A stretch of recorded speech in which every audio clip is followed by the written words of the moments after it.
Yung isang kabataan na nag-express sa amin sa grupo, ang sabi niya, I feel strongly that the church up to now is looking at the digital space as just a medium of communication. Ang sabi niya. And yet for us young people, it's a continent. Ang sabi niya. We live there, we're very present there. Ang sabi niya.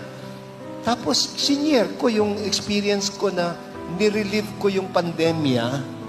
At isang masakit na experience sa akin bilang obispo, that during the pandemic, mayroong doktor na nagsumikap na humingi ng Sacrament of Reconciliation by Zoom.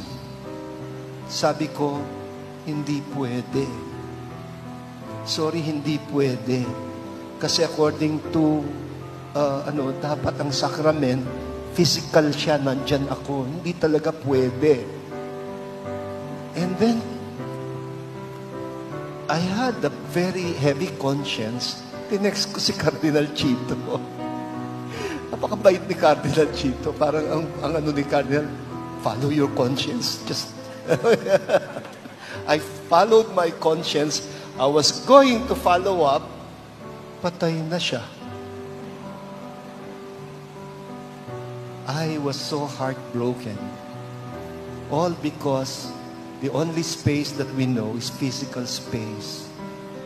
Nagbabagong panahon, and the digital space is also very real. And yet, para bang hindi tayo makapag-facilitate ng God experience in the digital space na pwede mo namang i-guarantee ang confidentiality